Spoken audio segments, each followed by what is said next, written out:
Welcome to our second AI Playgroup and Makerspace. We will be focusing on speaking, listening, and dialogues today. If you're having any technical problems, please feel free to chat directly to Nick Holson. If you'd like to, we're a pretty small group, so you can just turn on your microphone and share or share in the chat. Where you're working, what you are doing in ABE, and maybe something that you are already doing in your context to provide practice for learners in speaking and or listening.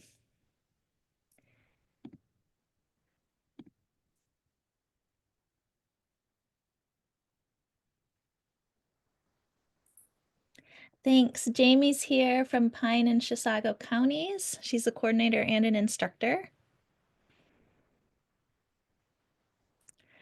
Kristen's here from Columbia Heights, teaches ABE and ESL.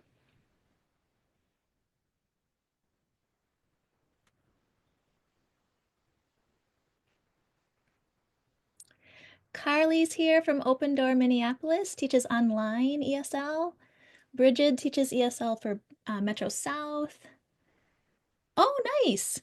Tina is a homeschool mom and a dyslexia tutor. Welcome.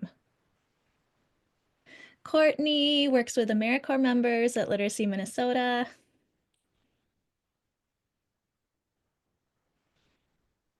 I'll share when I used to teach intermediate ESL in Burnsville, and I liked to use songs for listening comprehension practice. We would listen for keywords. We would try to sequence the sentences in the song, and we would do some comprehension and discussion questions. Sometimes some cloze exercises where learners try to fill in the blank based on what they're hearing.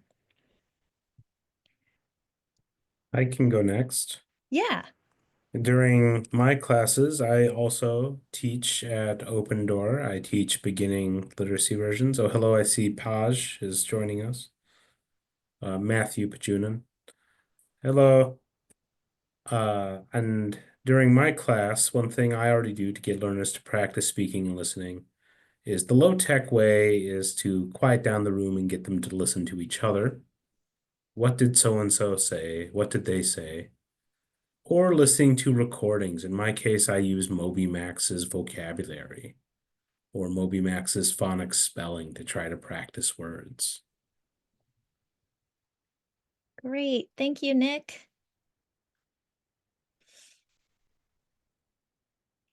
You can continue to share in the chat if you'd like. I'll keep it moving along here because as usual, I tend to prepare too much. I'm Elizabeth Bennett. I'm the statewide digital learning specialist at Literacy Minnesota. So I get to support teachers all over the state and volunteers with using technology and with teaching digital literacy. Nick is here also. And I'm a digital navigator at Literacy Minnesota's Open Door Learning Center. My role usually involves a lot of troubleshooting or helping to support teachers, whether that's exploring a piece of digital tech that somebody like Elizabeth might have recommended or shown us how to use, or doing things like helping students recover online accounts. Yes, always with the usernames and passwords. Yes. Always with the usernames and passwords. And it looks like Jason is here, but I think technically he's out today, so he may just be listening in. Thanks for joining us, Jason. Jason welcome. I'm here. is also on our statewide distance learning team and does technology training as well. You can contact the entire distance learning and technology team at that really long email address that's on your screen and also in the chat. That is for anyone volunteering or working in Minnesota adult education. We are happy to help you. There are no dumb questions. Yeah, please feel free to reach out. Yeah, yeah. I like to share this little quote from the EdTech Makerspace facilitation guide from the EdTech Center at World Education. This was their programming was kind of what inspired me to run the series this way. Um, and they say at the core of the EdTech Makerspace process are the foundational beliefs that we all are lifelong learners and we as educators are stronger together. Um, so, of course, AI is new for everybody. Everybody is just trying to keep up and figure out what's happening. And as I was preparing for this, I learned that there have been a lot of updates with ChatGPT that I didn't know about. So we all are learning and have to develop our digital resilience. Um, and part of this, you're going to be making things and sharing, hopefully. So, you know, in adult education, we don't always have complete curriculum provided for us. We don't always have things that were developed specifically for adults. We have a lot of stuff from K-12, but that's not always the perfect fit. So I think the more we can share and avoid having to reinvent the wheel, the better. For our session today, I'll do a lot of talking and presenting in the first part, and then we'll have some time to practice and try some things out. So I want you to be able to identify at least one free AI tool that you or your learners could use for conversation practice. You'll be able to identify at least 3 AI tools that you can use to generate text, audio, or even video files for speaking and listening practice. You'll be able to use an AI tool to generate written dialogues or other texts that you could use for speaking or listening practice. We'll look at a specific tool called Speechify that you can use to generate audio in a voice other than your own. And we'll share resources. We'll play around and make some things and have an opportunity to share with our colleagues. So we're going to dive right in and talk about conversation with chatbots. But before we get into the specific tools, let's be really clear about our goals for doing this. Why is this a good use of our time? Why is it a good use of our learners' time? Why do you think a learner or anyone might want to speak with an AI bot instead of typing?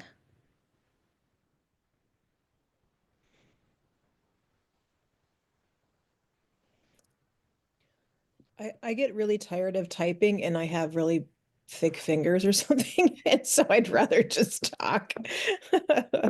Yeah, totally fair. I agree. Especially when I'm on my phone, even just when I'm texting my family members, I like to use that microphone speech to text feature because it's just faster and easier. Live in the chat says to develop speaking fluency. That's a real priority and concern for many of our English learners.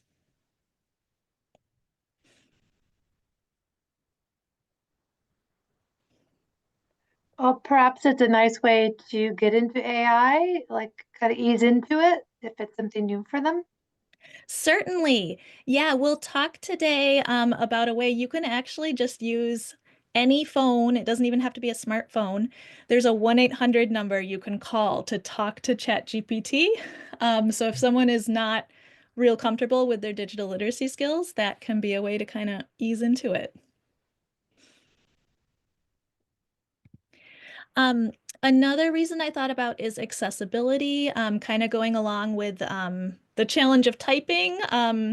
Even on a computer keyboard, typing is difficult for people for a variety of reasons. Um, People who have visual impairments will often use text-to-speech technology, so it can be a useful accessibility tool. It might have to do with your device. A lot of our learners, the only device they have is a smartphone or a mobile device. Learners definitely want to practice conversation skills, and there's not always enough time during class to get all the practice that they would like to have. Maybe they want to just work on their pronunciation and not feel embarrassed or judged by talking with a native speaker. Um, Maybe the bot can give them some targeted feedback. I was not particularly successful with that with my experimenting, but maybe there are ways to get it to be supportive and helpful. So two options that I'll share with you today. ChatGPT, which of course has free and paid versions. They have both an advanced and a standard voice mode, and you can use those in your internet browser on a computer, or you can use it in the mobile app. And they also have this 1-800 number that you can call and just talk with ChatGPT. I see a question in the chat.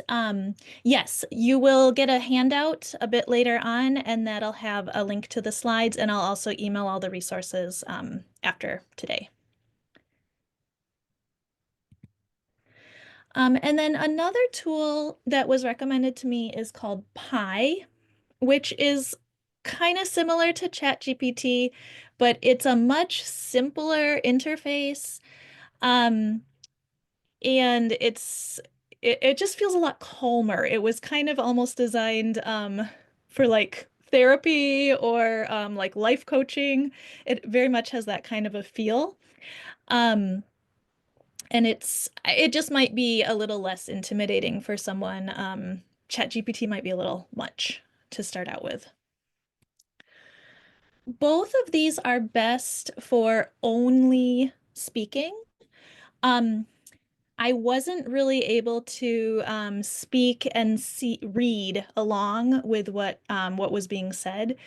You can access a transcript after the fact, after you go out of the voice mode. But I didn't have much success trying to read and hear at the same time.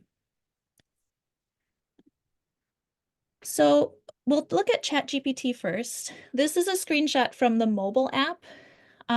So to go into voice mode where it's most like having a real-time conversation, you'll look for that, I don't know, sound waves icon. And then the microphone icon is more, you can speak to it, but it's basically just a dictation feature. It's a way to not have to type, but it'll still be, you're communicating with the bot through text rather than speech. And I only see that little microphone when I'm using my mobile app. Um, I think if you wanted to do that on a computer, there are probably accessibility settings in your internet browser or on the computer itself that you could use to use that speech to text. But mostly you're going to want to use the voice mode to feel like you're having a conversation. With both ChatGPT and Pi, I found you have to really be patient when you open it up. They both require several seconds to load. So if you start talking before it's ready, it doesn't pick up on anything that you said. So this is from ChatGPT and it's just a blank white circle. When it's actually ready, you get this like blue sky clouds looking animation in the circle. And then in the Pi app, it tells you, Pi is listening. So you know that it's ready for you to actually start talking. So in ChatGPT, I thought it was really useful that you can share or export your chat as a little video clip. So I'm going to show you a short video clip of my chat. But that's only for the advanced mode. So if you're using a free account, which I imagine most of us and most of our learners are, you're limited to about 15 to 20 minutes a month of that advanced mode. And then it'll switch back to standard voice mode. I didn't see a whole lot of difference in the functionality. I mean, they're saying like the advanced one is supposed to be more natural and can respond to humor, and I don't know. I would encourage you to try it out and see what you find.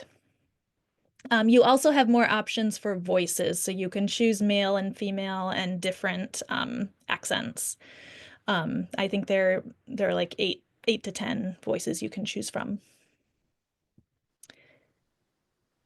Okay, give me 5 more jokes about AI. You got it. Why did the AI break up with its partner? It found someone with more bandwidth. Why don't AIs tell secrets? Because they can't keep anything confidential. What's an AI's favorite music genre? Algorithm and blues. Why did the robot apply for a job? It wanted to gain some human resources. And finally, why did the AI go to school? To improve its neural network. Okay, so bravo, jokes from ChatGPT. I don't know. But that's kind of what it's like. Um, I'm not entirely sure.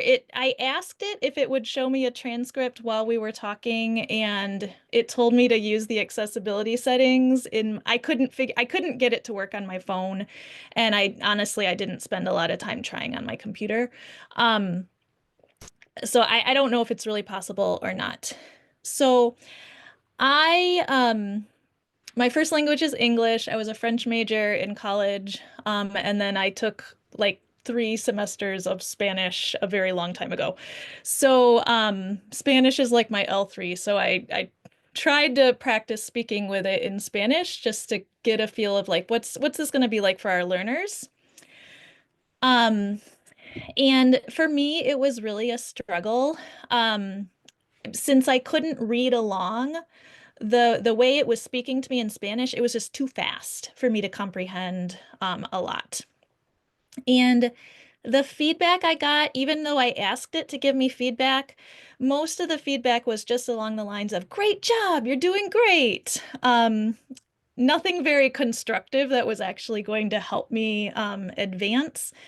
In this screenshot, you can see it did try to correct like 2 words that I said that were wrong.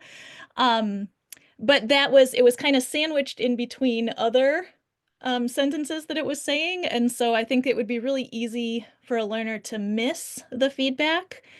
Um, and then, it's just not a very good teacher, right? If I'm a teacher, I'm going to repeat that. I'm going to make my learner repeat it multiple times so that they can internalize it. And it didn't prompt me to do that at all. It just was like, by the way, it's these 2 words. Let's keep going. What else do you want to talk about? Um, but I will say I have not spent a whole lot of time playing with it. And it might get better if you give it better prompts. I did find the feedback was a little more helpful when I tried to start speaking to it in English first. And I explained that I'm a teacher of adult learners. I want you to help me get a feel for what this might be like for my learners who are using English. Can we have do a role play scenario, and I want you to give me feedback on mistakes I'm making. And when I did it that way, I explained first in my first language what I wanted and then tried to practice in Spanish. Then it was a little more helpful, but not a whole lot. So if you have time and play around with it a lot and find out what exactly do you need to say to it to prompt it to give feedback that's actually useful, please share that with us, because I think there are other apps, and there are a few things that are specifically being developed for adult English learners using AI to give targeted feedback, but they're not free. And the one I'm thinking of is not approved as a distance learning platform. So it would be nice if we could have something that was free that learners could use for practice and actually get good feedback. Bridget, the one I'm thinking of is called Pace AI. I'll put that in the chat. The pricing on their website. You have to basically just email them. They won't tell you the pricing. But the email I got back was it was over $100 a seat. So even more expensive than Burlington English, unfortunately. It looked amazing, but I don't know. Most programs might not be able to afford that. Um, and then yes, there is a phone number where you can call ChatGPT. And if you do it just with a phone and you call the 1-800 number, you don't have to have an account. So that might be a nice way for someone with less confidence to get started with it. However, since you don't have to sign in and you don't have an account, you're not going to get any sort of transcript. It's not going to save anything for you to refer back to. And you are limited to 30 minutes a month. Okay, and so my son and I played around with it last night. We asked it a lot of questions about monster trucks. And I will tell you, it is very sensitive to background noise. Um, it took us like 4 questions before it figured out that we were finally talking about monster trucks. Um, I think when I put it, we were using it on speaker because my son and I were using it together. When I took it off of speaker, it seemed to be a little bit better, but you'll find there's a help article I've linked, and even in the help article, they even recommend like you should use headphones or a headset if you can, because it really doesn't handle background sounds well. It's also possible to use your WhatsApp account. Um, you can link your WhatsApp account to your ChatGPT account. And if you do it that way, there's a higher limit. So you can use it for longer, but it is still limited with a free ChatGPT account. I was reading the fine print and I found it interesting that apparently after you link it, you can't unlink your phone number. So I don't know about the privacy concerns a lot, but I do know like I use my WhatsApp almost exclusively for communicating with learners. And so I was not comfortable linking the 2 accounts, so I did not play around with it. Um, but I mean, that's something you could talk about with learners and explore for yourself what might be the potential privacy concerns. If you do link your accounts, your WhatsApp chat history will be stored in your ChatGPT account. And everything is text. So if you're using WhatsApp to communicate with ChatGPT, you can speak, you can do the voice message through WhatsApp, but the response that you get from ChatGPT it'll just be text.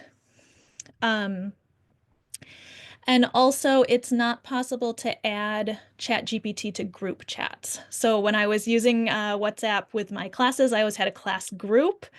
I know some teachers at Open Door use WhatsApp groups for their classes. It would be kind of cool if you could like have the whole ChatGPT transcript in your WhatsApp group for learners to refer to if that's kind of like what you're using for your LMS, but not possible at this point. Maybe someday, but not right now. I thank you, Nick, for monitoring the chat. Just checking if I missed any questions.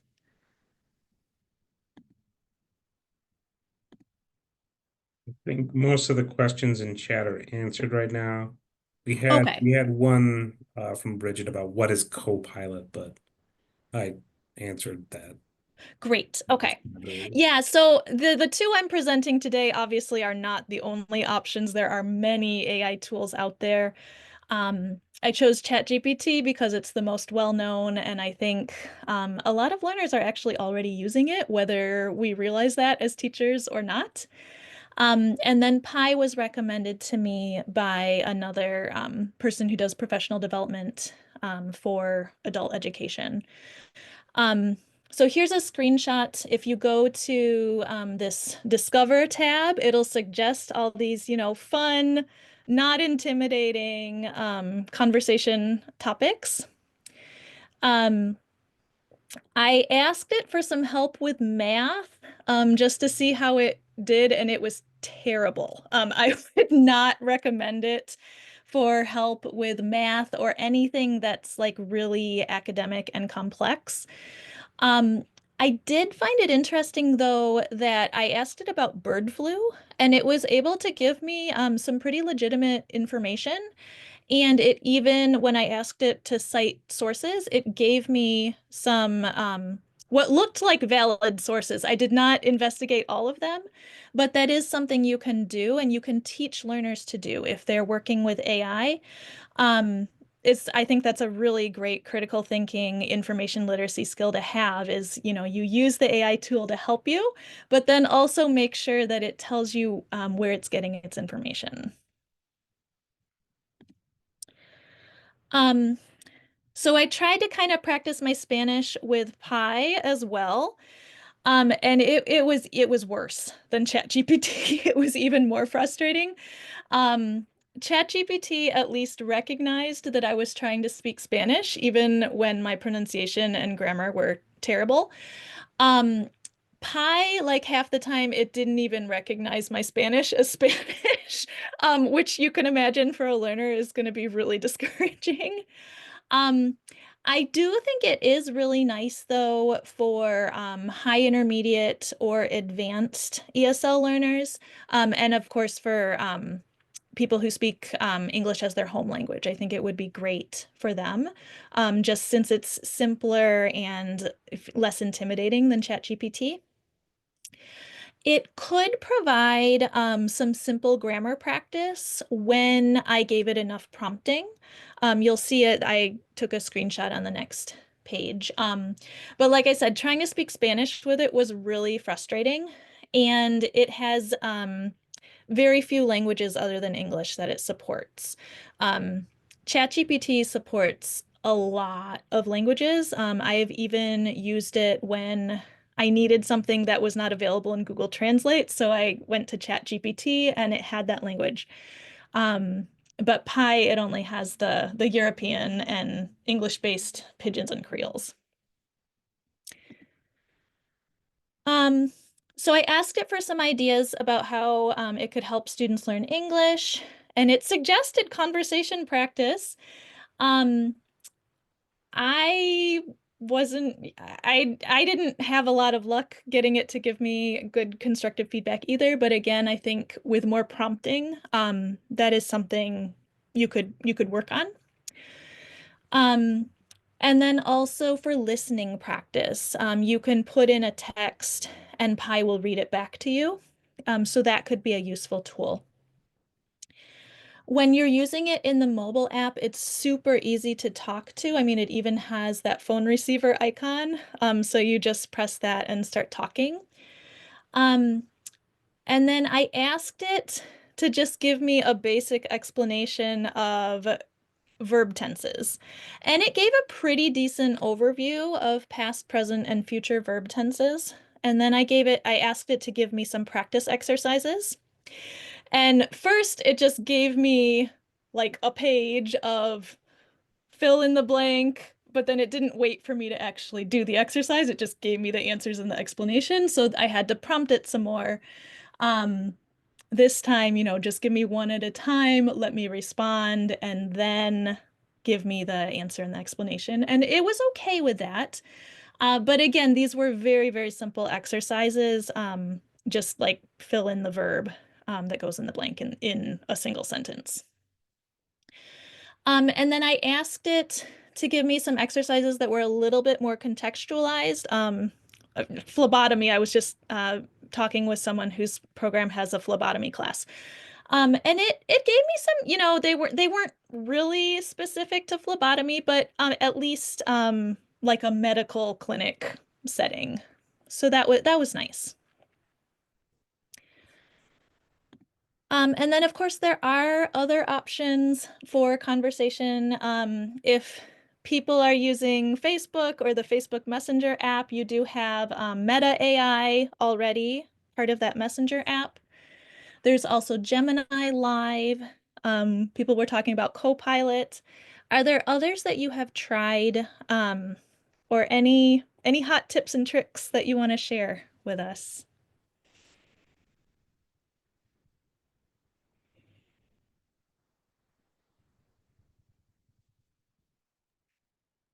Well, they're not options that I've personally tried, but I've been vaguely aware, a little more than a cursory mention of things like it's something like 11s or whatever. It's a Hmm. professional like read aloud program. And that one, I haven't looked at its pricing and I don't really know a lot, but it's used frequently for ebooks and stuff, and it is available for individual purchase. But I would expect that like price-wise to be quite significant. Yeah. Um, was it mostly just for reading aloud, or would it do a back and forth conversation?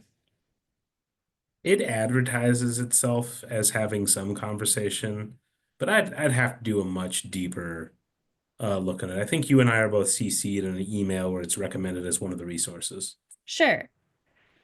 And I see Paj says in the chat, he tried some conversational stuff in Copilot. It does not do text to speech and struggles to come up with prompts. It just provides a fake conversation. Yeah. Yeah, it kept on. I was like, hey, can we talk about my topic of choice was fly fishing? I don't know why I picked fly fishing, but I did. And I was like, hey, can we talk about fly fishing? It's like, sure. And then it just provided me, you, and me, you. And I'm just like, this is terrible. This is Yeah. ChatGPT so much better. Hmm. Yeah. I tried Replicate, and um, a lot of the reviews out were like, "Oh, this thing's like my new best friend, and it's nice to have a companion." And I found the whole thing like kind of creepy, Hmm. and it constantly asked you to jump to a paying thing. But it created a little avatar that would stand there and talk to you, and you can actually put that in your room, and then it takes a picture of your room, so it's like in the room with you. And it does seem to chat, but it's one of those ones where it toggles between I want to be your friend to I want to be your girlfriend. I'm a mentor. So it's more Was this this personality and conversation back and forth a bit, but it didn't fly well with me with hmm. what I was looking for, and I don't think it would be great for students for Mhm. that kind of thing, Was but maybe other Repla people want to to investigate it further. yeah. Well, that was replica, replicate,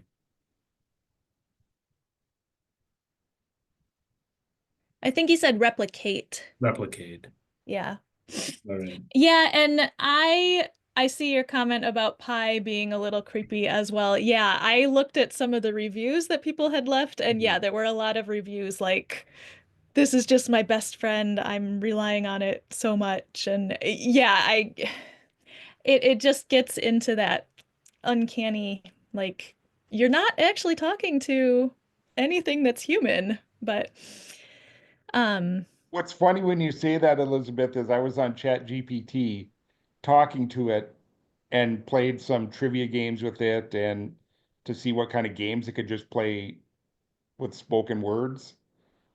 And when I was done, I'm like, all right, I'm leaving. Have a good day. Before I went out, I'm like, wait, did I just tell this chatbot to have a good day? yeah. You get so used to talking with people. Plus, I don't want to offend chat in case it gets angry with us later in the next decade or Yeah. Right, something. exactly. You know, Um, so we'll leave the chatbot companions for now.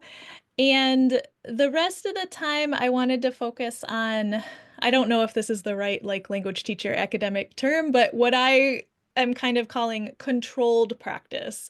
The types of things where like you have an audio recording and you listen to it multiple times to practice your listening comprehension, or you create a dialogue and it's written down, but the learners are practicing reading and speaking with each other. So again, goals before tools. What are some reasons to use pre-recorded audio or written dialogues? Kind of the opposite of spontaneous speech, but how can these things be useful to support spontaneous speech? I think one of the things that I've been thinking about strongly is getting a way for a certain cohort of my learners to be less text dependent. To put away the notebook and to stop aggressively, like to really kind of over focus on are things spelled correctly and just practice more speaking language use and more listening comprehension. Yeah, for me as a learner, it's so helpful to have the text in front of me that I can read to learn it as I'm practicing speaking. And I see Kristen shared in the chat, yeah, to work on certain vocabulary and sentence stems. We want to give our learners lots of practice, lots of opportunities to really internalize vocabulary and structures. Tina says you can use it to practice outside of class. Yes, you don't always have a buddy with you to practice speaking, but you can listen and you can read along and you can practice on your own, definitely. Um, so I was kind of thinking, yeah, there is a connection, right? We teach literacy. We know our learners really want to improve their speaking skills generally, but there's a connection there, right? We need to be we can let the written text support the spoken language, and the spoken language supports the written text as well. I have found it really useful for teaching punctuation. Sometimes you can hear where the punctuation's supposed to go if you are reading it out loud instead of just reading it straight on the page. Of course, it builds confidence, builds fluency. And I think a reason for using recordings is that it gives learners a chance to hear someone other than the teacher.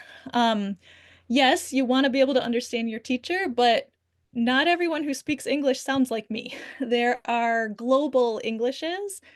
Lots of people have different accents, different dialects, and it's important to give our learners practice and exposure to those as well. So we're gonna dive right in and we're gonna talk about Magic School some more. Um, Magic School obviously is not the only thing you can use to generate text, but for anything related to teaching, it's by far my favorite tool. Because it was designed specifically for teachers by people who have been teachers. And it also is nice because it complies with K-12 data privacy laws. Even those don't necessarily apply to us in adult ed, but it's the safety is there. It makes me feel a little better about using it. Yeah, thank you, Dan. So Dan added another idea. We can review content with another context. We can practice content that we've learned by speaking a dialogue about that. I actually did that a lot with technology related topics. I made my learners practice a dialogue explaining how to log into Google Meet um, so that they would just I want you to just say that conversation, say those steps a bunch of times so that you know what to do. You learn that sequence of things to do. Um, Magic School, and another reason I love it is because you can access almost everything you would need just with the free account. There is a paid version which gives you a few extra options, but the free version is really fantastic. I never felt limited using it the way I do with some other free tools. The one thing that I think is a little more difficult is that um, I like to have a full transcript of my chats. I like to be able to go back and forth and iterate and revise, but not lose my previous work. And that is harder to do on the free version when you're using the tools. So my hack for that is when I was using the free version, I would just go to the built-in chatbot. They call it Raina.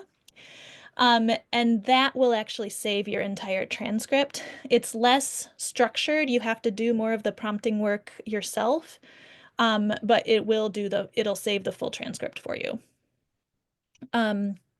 For prompting, I know some people asked for more support with prompting last time. So I'll share with you, this is called the ROSEF framework.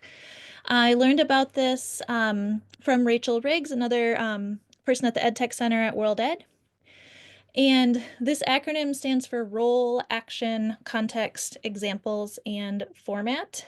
So you can see this is a really long prompt, but I put that in and I didn't have to do much revising, right? I gave it enough information that it was able to produce pretty much what I wanted in not too many tries, not too much back and forth. I'm going to give you a handout a bit later, and this example is on there for you to copy and paste and then edit as you like for your own dialogues. Other comments or questions about dialogues before I jump into generating audio?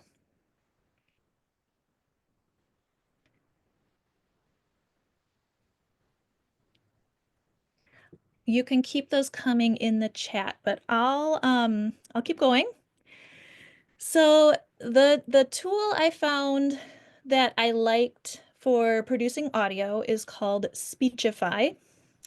But I also had to use another tool to make a screencast because with the free account, you can't download your audio. So I got it to play audio, but then I had to use Loom to actually make a video of the audio in order to share it. So there are some more steps involved, but I think a lot of us by now are probably quite comfortable making screencast videos, or even you could just use Zoom or Google Meet, open up a meeting, share your screen, make a recording of your Zoom or Google Meet meeting. Speechify can be used in a web browser. It has a mobile app. I added it as a Chrome extension because I use Chrome as my primary internet browser. And it has a whole bunch of integrations. It'll integrate with Google Drive, so you can have it read aloud anything in your Google Drive. It'll integrate with Kindle. It even integrates with Canvas. So if learners are taking courses in Canvas, it'll read everything for your entire course to you. So like I explained before, I'll show you this video. And I mean, it's kind of ironic. Like I just wanted audio, but I have to make a video. But there are a lot of free tools you can use to make screencasts. So here I'll go ahead and just show you the video. And the text that it's reading is something I generated in Magic School. So you can generate academic content in Magic School on whatever subject you need. I love it for adult learners because you can do adult topics, but get the reading level at a level that's appropriate for your learners. I also liked in Speechify, they didn't have a whole lot of language variety, but they did have, I think, American, Australian, Canadian, British, like UK, and I believe this is supposed to be a Nigerian sounding English voice. So here goes. Learning about American coins. In the United States, we use different coins for money. The smallest value coin is the penny, which is worth 1 cent. You can spot a penny by its copper-brown color and Abraham Lincoln's head facing to the right on the front. The back shows the Lincoln Memorial Building. The nickel is larger and worth 5 cents. It is silver gray with Thomas Jefferson's head on the front and his home, Monticello, on the back. The dime, though smallest in size, is worth 10 cents. It's also silver gray and shows Franklin D. Roosevelt's head on the front with a torch and olive branch on the back. The quarter is our largest everyday coin, worth 25 cents. It's silver gray with George Washington's head on the front. The back might show an eagle or symbols of different states or important places. The quarter has a special ridged edge. Here's something useful to remember. It takes 4 quarters to make $1, which is the same as 100 pennies. Okay. So you can see like you can insert pauses where you think you want a longer pause, like after the title, and sort of for each section of text, I stuck a pause in there. You can also adjust the speed. So you have these tools. You can adjust the pitch. I did not find that helpful, but if that's helpful, you can make their voice sound really high or really low. Um, and you can try to add emotions, which I just left it on neutral because I thought that was the most helpful, but you can make them sound really excited, or very serious. You can play around with that as well. If you're doing a lesson on prosody and how to add emotion to your speaking, maybe that would be useful.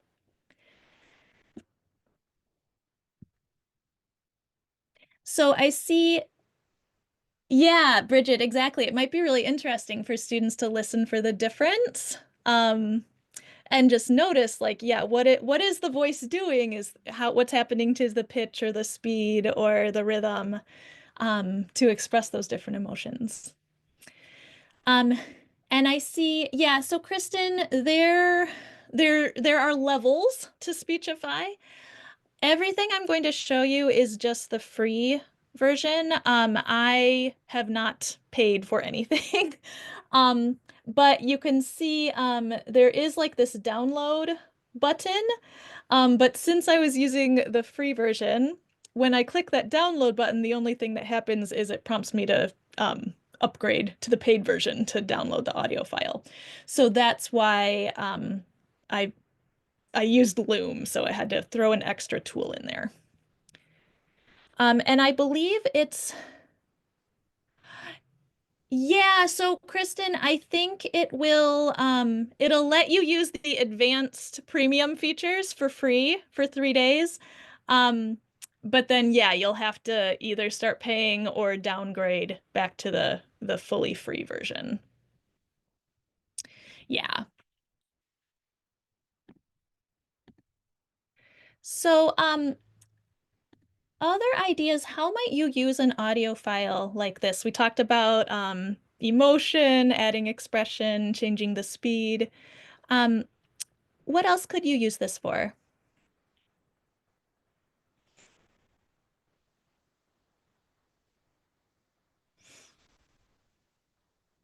Yeah, Dan, go ahead. Hi. Maybe when they have the video there with the text right in front of them, you share that with them just as we saw it, right? So you could send it to them to do something with like maybe they could control the pause and pause after each sentence and repeat and try to copy the intonation and prosody. Yeah, exactly. Yeah, and Bridget has a similar idea in the chat. Students practice reading along as they listen. I used to use Loom.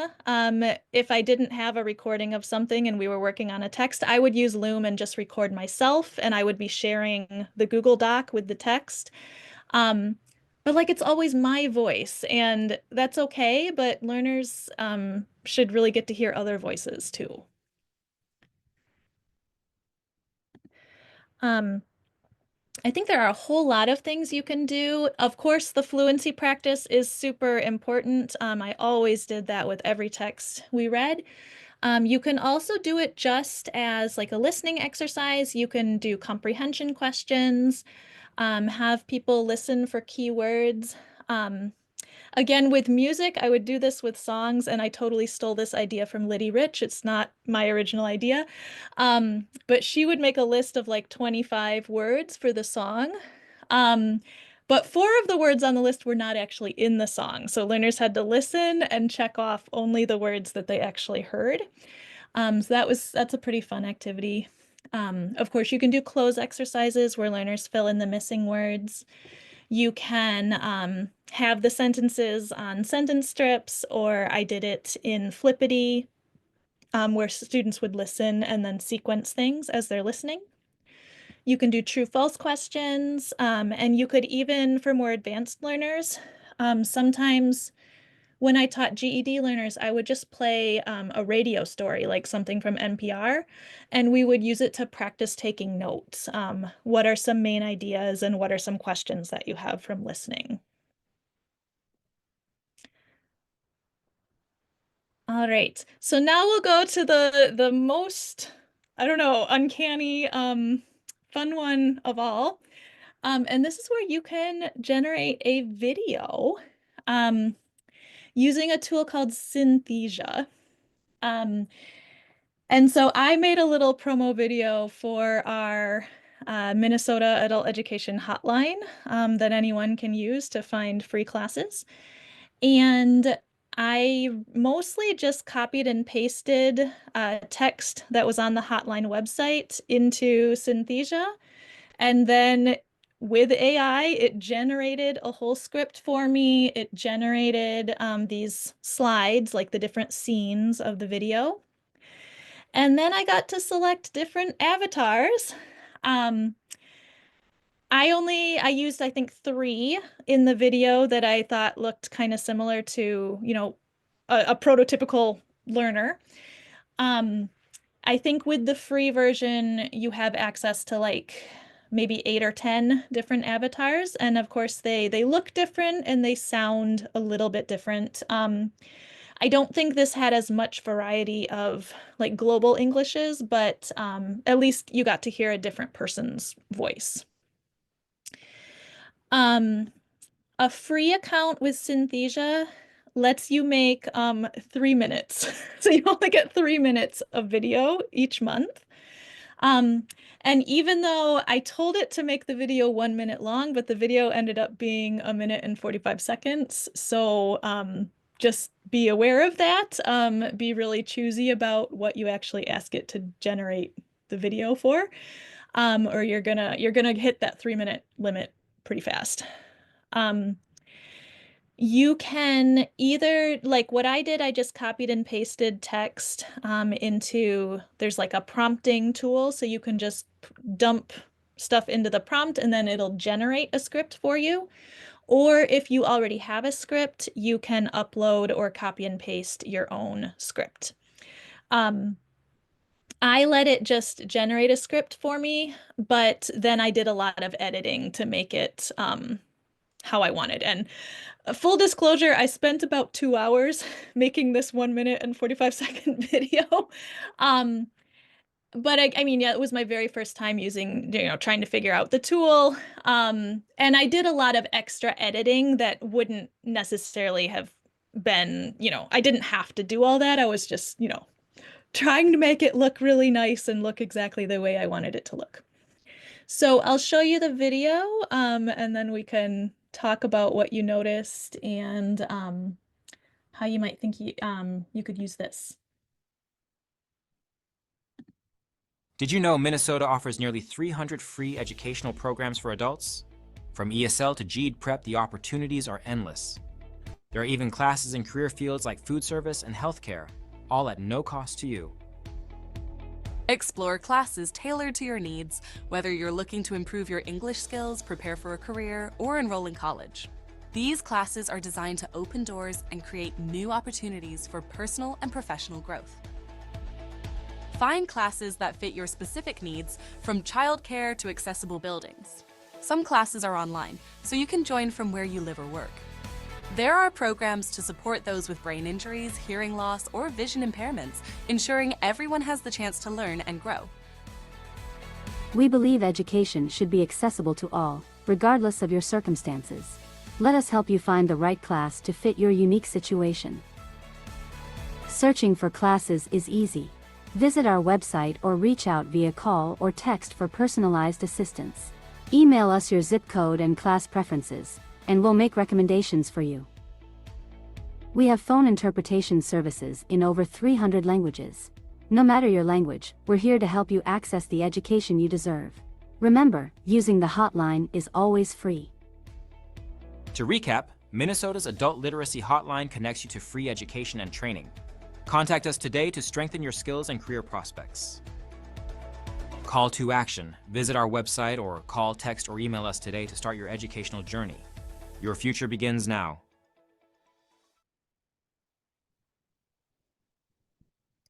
So any thoughts, reactions? That's really cool. Did that guy's voice change?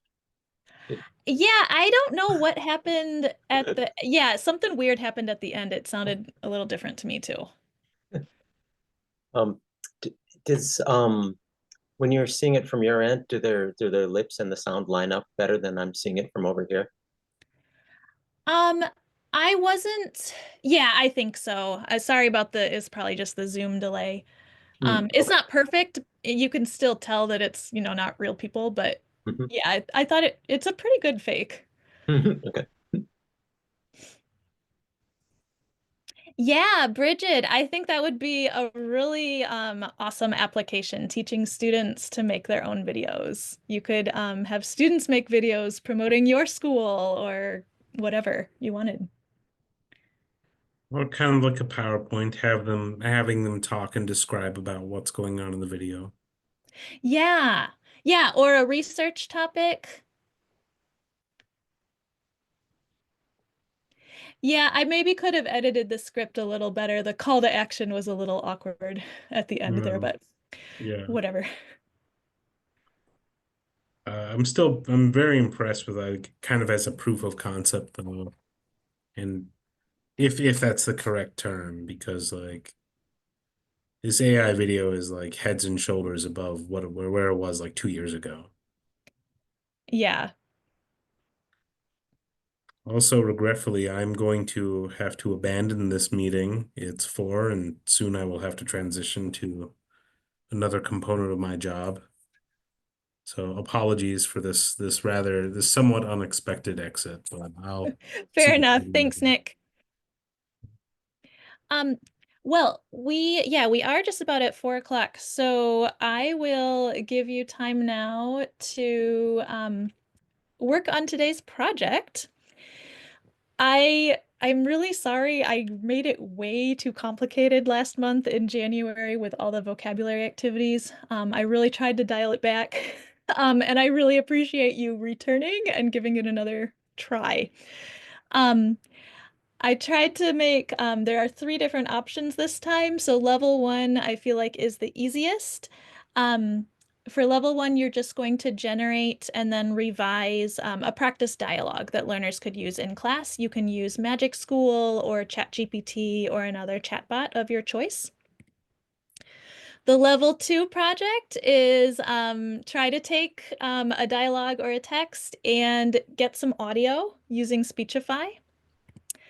And then the level 3 project, if you want to go start playing around with Synthesia and try to make a video, you probably won't be able to finish it unless it's an extremely short video, but you can at least get a start on it. And then I'm going to drop this handout in the chat. So all of the kind of links and examples are on the first page of the handout, and then project details are on the second page. And the slides are linked here in this handout as well. Feel free to make a shortcut to this handout or use the file menu, and you can just make a copy, or you can download it in the format of your choice. So we've got some links and examples on the first page, and then we've got level 1, level 2, and level 3 projects. If you get something finished, it would be fantastic if you could share it with others. There is a Google form linked right here on the handout.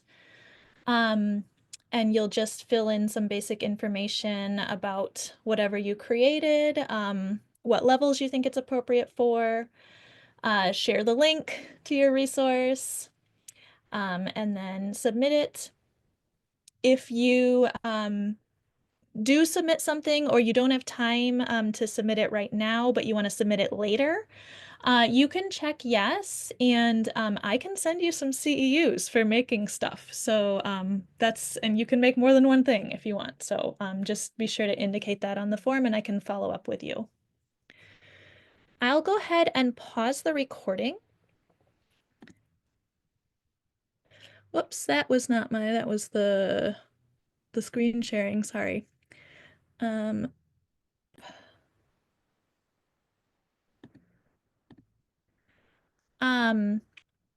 and just do a little sharing out. I know some people created dialogues. Dan was trying to create some audio. What did you make? Which tools did you end up using?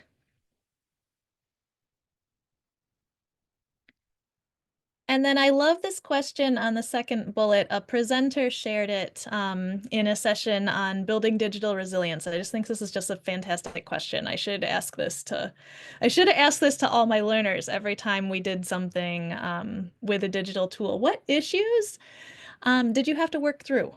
Because we all run into stuff, but we're expecting that we're going to work together to work through it. So I was trying to make some audio. I just wanted to see what that was like. And yeah, like you said, Speechify got blocked. So I tried that Pi, and that's the first time I ever tried to have a conversation with an AI. And it was really bizarre. It felt really strange because it's like, is that what you want, Dan? Or do you want a little bit more? Do you have a specific topic, or are we just freestyling? I was like, okay, this does not work for a class. Because he ends everything he says, he said something at the end. It's like, do you want to talk a little bit more? Or so I ended up asking the AI for some advice on shopping for a car, just to try it out a little bit. And it's kind of interesting for me personally, but I haven't figured out how I could use that yet in class. Yeah. Okay. So I guess an issue that I would have to work through. Yeah, I'm sorry your district blocked that. I don't know. It's yeah. marketed for K-12. I don't know. Maybe I just should try logging Yeah. in with my personal Gmail or something instead.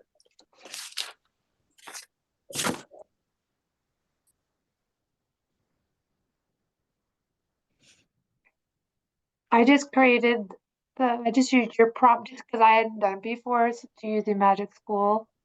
So I just used your prompt. I changed some of the information because we're talking about going to the doctor and doctor patient and create a dialogue. So that was cool. I mean, that can be helpful, especially if you can't find a dialogue that you like and you just want more practice. But I would like to know more. I like to practice more.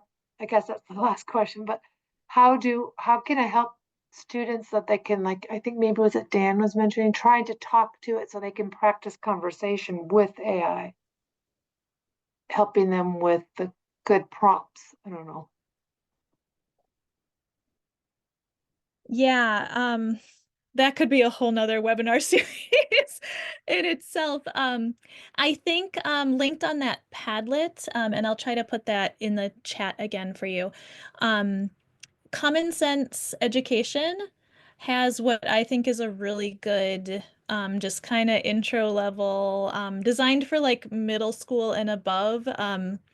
But I found, the language level, I could adapt it for my language learners.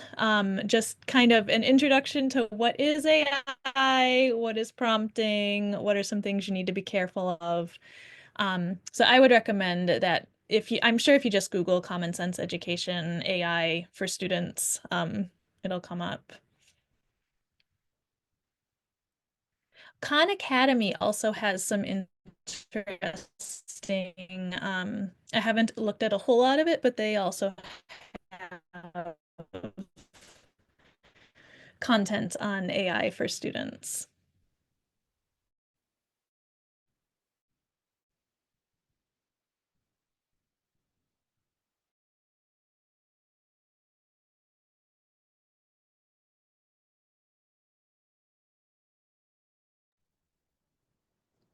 Did Elizabeth freeze or did everyone else freeze?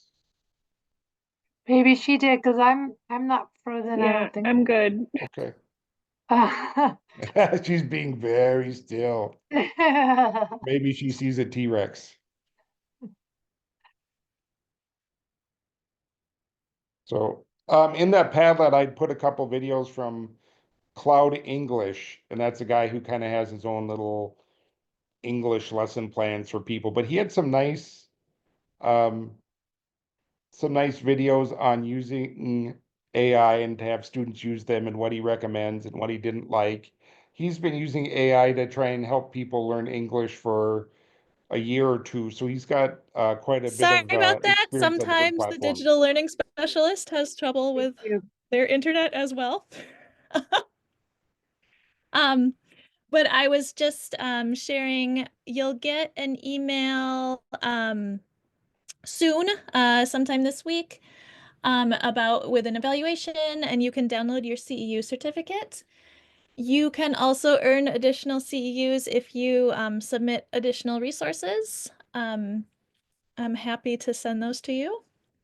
You can access all of the submitted resources from this spreadsheet, which when you submit something to the form, the confirmation message at the end has the link to this spreadsheet, and I'll also put that in the follow-up email.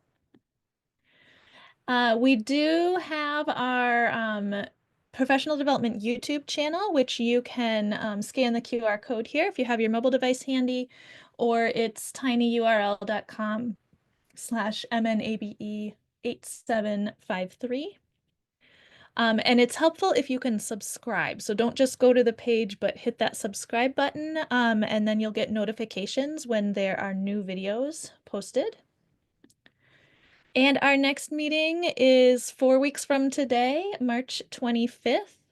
And I think we're focusing either on math or on the writing process. I can't remember, but one of those in March. And then the other topic will be in April. So thank you so very much for attending.